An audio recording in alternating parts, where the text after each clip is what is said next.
ஒரு காட்டுக்குள்ளே ஒரு குளம் ஒன்று இருந்துச்சாம். அந்த குளத்துல ஒரு சில மீன்கள்லாம் வாழ்ந்து வந்துச்சாம். அந்த குளம் ரொம்ப வற்றி போயிடுச்சாம். இறக்கிலாம் ரொம்ப கஷ்டமாக இருந்துச்சாம். அப்படி இருந்தும் அதே காட்டில் வாழ்கிற அந்த கொக்குக்கு அந்த மீனெல்லாம் பிடிச்சு சாப்பிடணும் ரொம்ப ஆசையான எதையுமே பிடிச்சு சாப்பிட முடியலையாம். அப்போ அந்த கொக்கு ஒரு திட்டம் போடுது, இந்த மீன்கள் எல்லாம் எப்படியாச்சும் கொத்தி சாப்பிடணும்னு.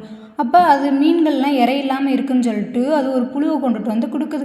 அப்போ அந்த மீன்கள் கேட்டுச்சான், உனக்கு மட்டும் எங்கேருந்து இறை கிடைக்குதுன்னு அப்படின்னு கேட்டதுக்கு அந்த கொக்கு சொன்னிச்சான், பக்கத்து காட்டில் எனக்கு நிறைய இறை கிடைக்கும், மீன் இருக்கும், அங்கேருந்து அந்த புழுக்களை உங்களுக்காக கொண்டு வந்தேன் அப்படின்னு சொல்லிட்டு சொன்னிச்சான்.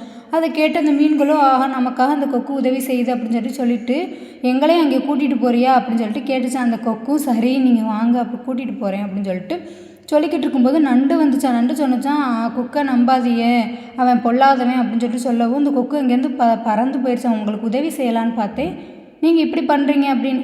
அப்புறம் அந்த கொக்கு நண்டு இல்லாத நேரம் பார்த்து நம்ம மீன்களை எல்லாம் அந்த காட்டுக்கு கொண்டுட்டு போகணுன்னு சொல்லிட்டு ஒரு பக்கெட்டில் வச்சு கொண்டுட்டு போச்சான். அதுக்கப்புறம் நண்டு வந்துச்சான், ஏன் என்ன இப்படி பண்ணிட்ட அப்படின்னு சொல்லி கேட்டக்கு, இல்லை அங்கே நல்ல வசதி இருக்குது, இந்த மீன்களுக்கெல்லாம் நிறைய உணவு கிடைக்குது அப்படின்னு சொல்லிட்டு சொன்னோன்னா, அடுத்து நான் உன் கூட வர்றேன் அப்படின்னு சொல்லிட்டு இந்த நண்டு என்ன செஞ்சிச்சான், அந்த கொக்கோட போகிறதுக்கு முடிவெடுத்துச்சான். கொக்கு சொன்னிச்சான், இந்த வாழைக்குள்ளே ஏறிக்கொண்டு. நண்டு சொன்னிச்சான், நான் உன் முதுகுக்கு மேலே ஏறிட்டு இந்த உலகத்தை பறந்து நீ போகிற அழகை நான் ரசிக்கிறேன் அப்படின்னு சொல்லிட்டு சொன்னிச்சான். அதையும் நம்பி இந்த கொக்கு என்ன செஞ்சான், அந்த நண்டை தன் முதுகில் ஏற்றிக்கிடுச்சான். நண்டுக்கு ஒரே யோசனை, இந்த கொக்கு ஏதோ தப்பு பண்ணுது, இதை இந்த உண்மையை எல்லாருக்கும் சொல்லணும் அப்படின்னு நினைக்கும்போது மலைக்கு கீழே நிறையா முள் இருந்துச்சான். அதை பார்த்ததும் நண்டு உண்மையெல்லாம் அறிஞ்சிக்கிட்டு அந்த கொக்கோடைய கழுத்தை நெரிச்சு கீழே கொக்கு தன் உயிரை காப்பாற்றிக்கிற முடியாமல் இறந்து போயிடுச்சான்.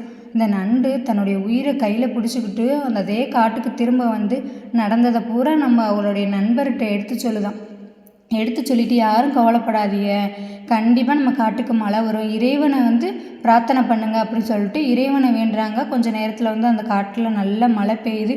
மழை பெஞ்சோன்னா அந்த மீன்களுக்கு தேவையான உணவுகள் எல்லாமே கிடைக்கிது. எல்லாரும் சந்தோஷமாக வாழ்கிறாங்க.